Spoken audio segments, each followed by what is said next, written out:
ইসলাম এমন একটি জীবন ব্যবস্থার নাম যেখানে প্রশ্ন করলে এমন কোনো বিষয় নাই যে উত্তর পাওয়া যায় না। ইন্নাল হামদুলিল্লাহ ওয়াসসালাতু ওয়াসসালামু আলা রাসূলিল্লাহ ওয়া আলা আলিহি ওয়া আসহাবিহি আজমাইন। কাছের এবং দূরে, দেশ ও প্রবাসে যে যেখান থেকে আমাদের আলোচনা শুনে থাকেন, দেখে থাকেন, সকলকে জানাচ্ছি আন্তরিক মুবারকবাদ ও ইসলামিক সম্ভাষণ।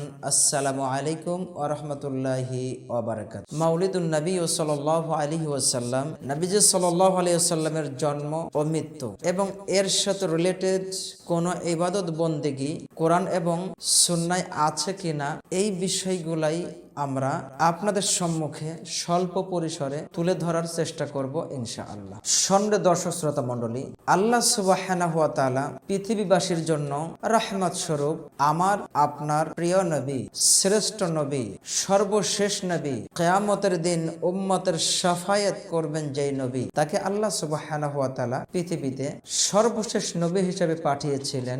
আমরা তার উম্মত, আমরা আল্লাহ রাসূল সাল্লাল্লাহু আলাইহি ওয়াসাল্লামকে ভালোবাসবো, মহব্বত করব, এটাই ঠিক। আল্লাহ রাসূল সাল্লাল্লাহু আলাইহি সাল্লামও তিনি এই কথাই আমাদেরকে জানিয়ে গিয়েছেন, যা আমরা বুখারী মুসলিম সহ একাধিক হাদিস গ্রন্থে জানতে পারি। আল্লাহ রাসূল সাল্লাল্লাহু আলাইহি ওয়াসাল্লাম বলেছেন, লা ইউমিনু আহাদুকুম হাত্তা আকুনা আহাব্বা ইলাইহি মিন ওয়ালিদিহি ওয়া ওয়ালাদিহি ওয়ান নাসি আজমাইন। ততক্ষণ পর্যন্ত তোমরা ঈমানদার হতে পারবে না যতক্ষণ পর্যন্ত না তোমার সন্তান, সন্তানাদি, পিতা মাতা এবং পৃথিবীর সমস্ত মানুষের থেকে তোমার কাছে আমি নবী মুহাম্মদ সাল্লাল্লাহু আলাইহি ওয়াসাল্লাম প্রিয় না হব। সম্মানিত দর্শক শ্রোতা মণ্ডলী, তাহলে আল্লাহ রাসূল সাল্লাল্লাহু আলাইহি ওয়াসাল্লাম আমাদের কাছে আমাদের সবকিছুর থেকেই প্রিয়। অর্থাৎ নবীজি সাল্লাল্লাহু আলাইহি ওয়াসাল্লাম তিনি তো এখন বেঁচে নাই, তিনি তো বারজাখে জীবনে চলে গিয়েছেন। তাহলে আমরা নবীজি সাল্লাল্লাহু আলাইহি ওয়াসাল্লামকে কিভাবে আমাদের জীবনের থেকে বেশি ভালোবাসবো? জি, আল্লাহ রাসূল সাল্লাল্লাহু আলাইহি ওয়াসাল্লামের যে সকল সুন্নাহ আমাদের জন্য রেখে গিয়েছেন,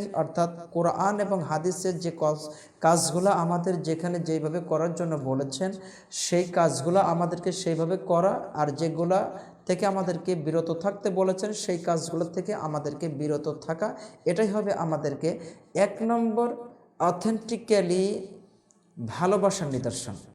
সম্মানিত দর্শক শ্রোতা মণ্ডলী, আল্লাহ রাসূল সাল্লাল্লাহু আলাইহি ওয়াসাল্লাম পৃথিবীতে তিনি যেই দিনে আসেন, এই দিন সম্পর্কে কারোর কোনো দ্বিমত নাই। নবীজি সাল্লাল্লাহু আলাইহি ওয়াসাল্লাম পৃথিবীতে যেই দিন আসেন, সেই দিনের নাম সহিহ মুসলিমের একটি হাদিসে আসছে, আল্লাহ রাসূল সাল্লাল্লাহু আলাইহি ওয়াসাল্লাম সেই দিনের নামটা উল্লেখ করে বলেছেন যে তিনি সোমবারে জন্মগ্রহণ করেছিলেন। সম্মানিত দর্শক শ্রোতা মণ্ডলী, রাসূল সাল্লাল্লাহু আলাইহি ওয়াসাল্লাম তিনি এই রবিউল আওয়াল মাসে জন্মগ্রহণ করেছেন মর্মে অথেন্টিক্যালি নির্দিষ্ট নির্ভরযোগ্য কোনো তথ্য এইভাবে আমরা পাই না।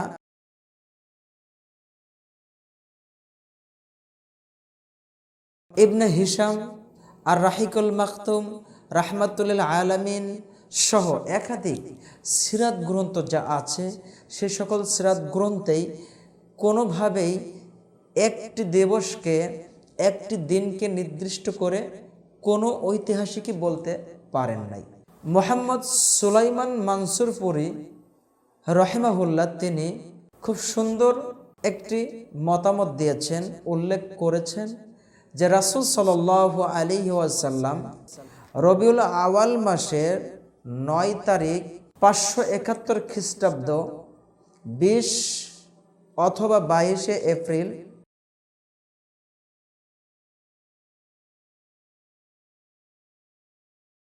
সোমবারের দিন তিনি দিবস ও রজনীর সন্ধিক্ষণ সময়ে এই পৃথিবীতে মা আমেনার গর্ভ থেকে আল্লাহ সুবহানাহু ওয়া তাআলা এই পৃথিবীতে রাসূল সাল্লাল্লাহু আলাইহি ওয়াসাল্লাম তিনি জন্মগ্রহণ করেন। এটাই হচ্ছে গ্রহণযোগ্য একটি মত। এছাড়া 12 রবিউল আওয়াল মাসে অনেক ঐতিহাসিকগণ তারা বলেছেন, কেউ বলেছেন 8 তারিখে জন্মগ্রহণ করেছেন, কেউ বলেছেন 7 তারিখে জন্মগ্রহণ করেছেন, কেউ বলেছেন 9 তারিখে জন্মগ্রহণ করেছেন, কেউ বলেছেন 12 তারিখ, কেউ বলেছেন 13 তারিখ। এইভাবে প্রায় 8টা মতামত ঐতিহাসিকগণ এই 12 রবিউল আওয়ালে জন্মগ্রহণ সম্পর্কে তারা ব্যক্ত করেছেন। কেউ বা অন্যান্য মাসের কথাও উল্লেখ করেছেন।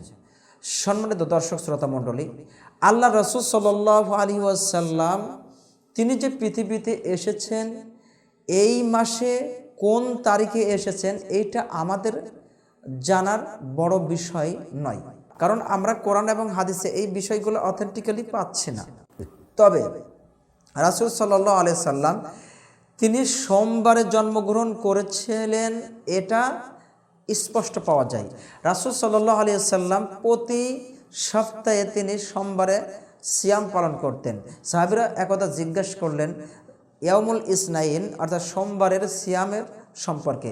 রাসূল সাল্লাল্লাহু আলাইহি সাল্লাম তখন বলেছিলেন যে আমি সোমবারে সিয়াম পালন করি এই জন্য যে আল্লাহ রাব্বুল আলামিন আমাকে মায়ের গর্ভের থেকে এই পৃথিবীতে জন্মগ্রহণ করে নিয়ে এসেছিলেন সোমবারের দিন, তাই আমি সোমবারের দিন জন্মগ্রহণ করেছি, এই শুকরিয়া আদায় লক্ষ্যে আমি সোমবারের দিন সিয়াম পালন করি। সম্মানিত দর্শক শ্রোতা মণ্ডলী, তাহলে রাসূল সাল্লাল্লাহু আলাইহি ওয়াসাল্লাম তিনি সোমবারের দিন জন্মগ্রহণ করেছেন এটা ঠিক, তবে 12ই রবিউল আওয়ালে করেছেন এটা ঠিক আমরা বলতে পারছি না, কারণ একটা স্পেশালি একটা মত আমরা মত পাচ্ছি না, কারণ এখানে একাধিক মত প্রদান করেছেন ঐতিহাসিকগণ।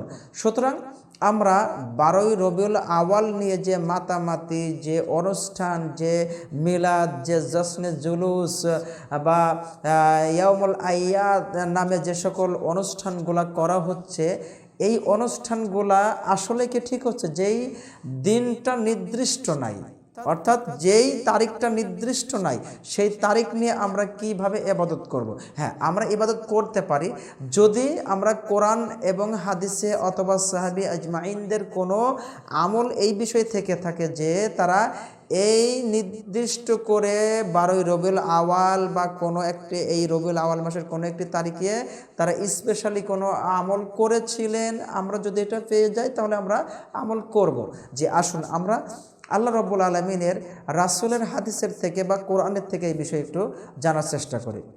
আমরা রাসূল সাল্লাল্লাহু আলাইহি সাল্লামকে অনুসরণ করব, আল্লাহ রাসূলের আনুগত্য করব, এটাই ঠিক। আর রাসূলের আদর্শের মধ্যে আছে আমাদের জন্য সবচেয়ে উত্তম আদর্শ, যা আল্লাহ সুবহানাহু ওয়া তাআলা কোরআনুল কারীমের সূরা আহজাবের 21 নম্বর আয়াতে কারিমার মধ্যে আল্লাহ সুবহানাহু ওয়া তাআলা বলেন, লাকাদ কানা লাকুম ফি রাসূলিল্লাহি উসওয়াতুন হাসানাহ লিমান কানা ইয়ারজুল্লাহা ওয়াল ইয়াউমাল আখিরা ওয়া যাকারাল্লাহা কাসীরা।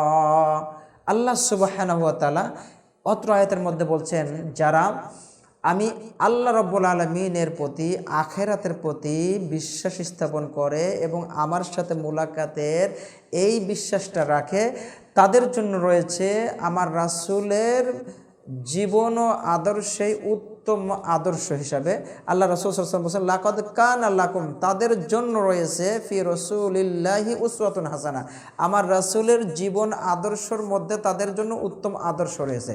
সুবহানাল্লাহ। এবং আল্লাহ সুবহানাহু ওয়া তাআলা এই আয়াতের শেষ অংশে বলছেন ওয়া যাকারাল্লাহা কাসীরা, আর যারা আল্লাহকে বেশি বেশি স্মরণ করবে, অর্থাৎ আল্লাহর জিকির করবে, আল্লাহকে স্মরণ করে চলবে। সম্মানিত দর্শক শ্রোতা মণ্ডলী, তাহলে আল্লাহ রাসূলের জীবন আদর্শের মধ্যে রয়েছে আমাদের জন্য উত্তম আদর্শ, আমাদের জন্য কল্যাণকর জিনিস রয়েছে। তাহলে আমরা রাসূলের আদর্শের অনুসরণ করব। এছাড়া আল্লাহ সুবহানাহু ওয়া তাআলা বলেছেন, ওয়া আতিউল্লাহা ওয়ার রাসূলা লাআল্লাকুম তুরহামুন। আল্লাহ সুবহানাহু ওয়া তাআলা কোরআনুল কারীমের সূরা আল ইমরানের মধ্যে আল্লাহ সুবহানাহু ওয়া তাআলা বলেছেন, ওয়া আতিউল্লাহা ওয়ার রাসূল, তোমরা আমি আল্লাহর রাসূলের আনুগত্য করো এবং আমি আল্লাহর আনুগত্য করো, লাআল্লাকুম তুরহামুন, আশা করা যায় তোমরা রহমতের অধিকারী হতে পারবে। এছাড়া আল্লাহ সুবহানাহু ওয়া তাআলা অন্য আয়াতে বলছেন, মান ইউতি'ইর রাসূলা ফাকাদ আতা'আল্লাহ, যে আমি আমার রাসূলের আনুগত্য করলো সেজন্য আমি আল্লাহরই আনুগত্য করলো। আল্লাহ সুবহানাহু ওয়া তাআলা অন্য আরেকটা আয়াতের মধ্যে বলছেন, ইয়া আইয়ুহাল্লাযীনা আমানু আতিউল্লাহা ওয়া আতিউর রাসূল ওয়া লা তুবতিলু আমালাকুম। আল্লাহ সুবহানাহু ওয়া তাআলা বলছেন যে তোমরা হে ঈমানদারগণেরা আতিউল্লাহ, আমি আমার রসুলের আনুগত্য করো, ওয়া আতিউর রাসূল, এবং আমার রসুলের আনুগত্য করো, ওয়ালা তুবতিলু আমালাকুম, আর তোমরা তোমাদের আমলসমূহকে ধ্বংস করো না, নষ্ট করো না। সম্মানিত দর্শক শ্রোতা মণ্ডলী, অত্র আয়াতগুলার সাথে আমরা মিলিয়ে বলতে পারি যে আমরা যদি আল্লাহর রসুলের অনুসরণ করি, আল্লাহর আনুগত্য করি, তাহলেই আমরা আসল মাকসুদ এবং মঞ্জিলে পৌঁছাতে পারবো। আমাদের জন্য কল্যাণ হবে, আমাদের জন্য জান্নাতে যাওয়াটা সহজ হবে। আল্লাহ রাসূল সাল্লাল্লাহু আলাইহি ওয়াসাল্লাম বলেছেন, আবু হুরায়রা রাদিয়াল্লাহু তাআলা আনহু হাদিস বর্ণনা করেছেন, তিনি বলেছেন, কুল্লু উম্মতি ইয়াদখুলুনাল জান্নাতা ইল্লা মান আবা। আল্লাহ রাসূল বলছেন, আমার সমস্ত উম্মতরা জান্নাতে যাবে তারা ব্যতীত যারা আমাকে অস্বীকার করে। আল্লাহ রাসূলের সাহাবীরা জিজ্ঞেস করেন, কি লা ওমান ইয়া আবা ইয়া রাসূলুল্লাহি সাল্লাল্লাহু আলাইহি সাল্লাম, হে আল্লাহ রাসূল, আপনাকে অস্বীকার করে কারা? তখন রাসূল সাল্লাল্লাহু আলাইহি ওয়াসাল্লাম বললেন, মান আতাআনি দাখালাল জান্নাহ, যারা আমার অনুসরণ করবে, আমার ইতাআত করবে, তারা জান্নাতে যাবে। ওমান আসানি ফাকাদ আবার, যারা আমার সুন্নাহর বৈপরীত্য করবে, অস্বীকার করবে, তারা অস্বীকারকারী হলো, অর্থাৎ জাহান্নামে যাবে। সম্মানিত দর্শক শ্রোতা মণ্ডলী, তাহলে 12ই রবিউল আওয়াল নবীর জন্ম দিবস, এটা স্পষ্ট নয়, অনেকগুলো মতামত রয়েছে, তার মধ্যে একটি মতামত।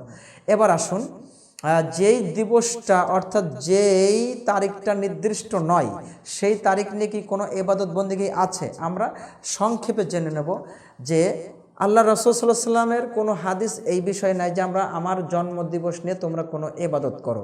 2, কোনো সাহাবীর থেকে এমন কোনো বর্ণনা নাই, কোনো তাবেঈ থেকে এমন কোনো বর্ণনা নাই, কোনো তাবেঈন থেকে, সালাফে সালেহিনদের থেকে এমন কোনো বর্ণনা পাওয়া যায় না যে এই দিবসে কোনো আমল তারা করেছিলেন বা করতে হবে এমন বলে গিয়েছেন। দ্বিতীয়, এই দিবসটার উৎপত্তি হলো কোন জায়গা থেকে? জি সম্মানিত দর্শক শ্রোতা মণ্ডলী, এই দিবসটার উৎপত্তি হয়েছিল 6ষ্ঠ শতাব্দীর দিকে। ইরাকের বর্তমান যে কুফা নগরী আছে, ওখানে একজন গভর্নর ছিল, তার নাম হচ্ছে সালাউদ্দিন কুকুবরী।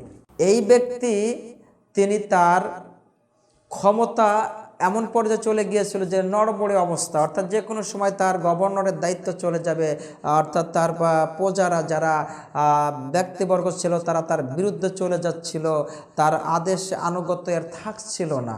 এমন একটা পর্যায়ে তিনি একটা বুদ্ধি করেছিলেন যে কি করে আমি মানুষদেরকে এই বিষয়ে কনভার্ট করে আমার দিকে নিয়ে আসব। তো তিনি যখন তার রাহেবরা ছিল তাদের কাছে জিজ্ঞাসা করেন কি করা যায়। তো যারা আসলে হচ্ছে 5টা গোলামি জ্ঞানী আলেম ছিল, তারা বলেছিল যে একটা কাজ করা যায়। কি কাজ?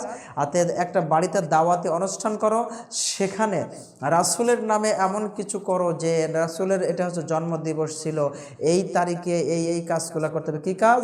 যে তারা একত্রিত হয়ে সেখানে রাত্রে তাদেরকে ভোজন করাইতে হবে, তাদেরকে হচ্ছে একটু ঢোল তবলা বাজাইতে হবে, তারা সেখানে জিকির করবে, নেচে গেয়ে একত্রিত হয়ে, পুরুষ মহিলা একত্রিত হয়ে তারা বিভিন্ন ইবাদতের নামে নতুন নতুন কাজ করবে, এবং যদি এই মতটা চাপিয়ে দেওয়া যায় তো মানুষের এই আনন্দে মত থাকবে, আপনার বিপক্ষে আর যাবে। তো এই একটি বুদ্ধি তার মাথায় যখন দিয়েছিল, ওখান থেকে এর উৎপত্তিটা হয় যে এইভাবে 12ই রবিউল আওয়াল বা নবীজি সাল্লাল্লাহু আলাইহি ওয়াসাল্লামের জন্মবার্ষিকী পালনের একটি যে সিচুয়েশন বর্তমান আসছে, এই অবস্থাটা শুরু হয়েছিল।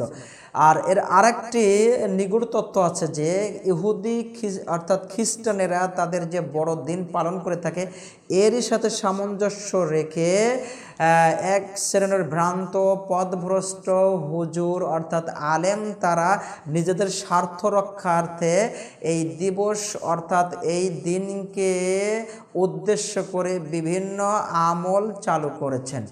এখন এই দিনকে লক্ষ্য করে কোনো ইবাদত বন্দেগী আছে কি?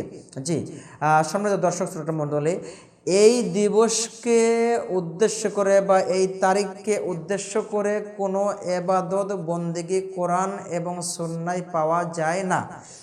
চতুর্থ, যদি আল্লাহ রাসূল সাল্লাল্লাহু আলাইহি সাল্লামের আনুগত্যই করতে হয় তাহলে দিনটি হতে হবে অর্থাৎ সোমবারের দিন।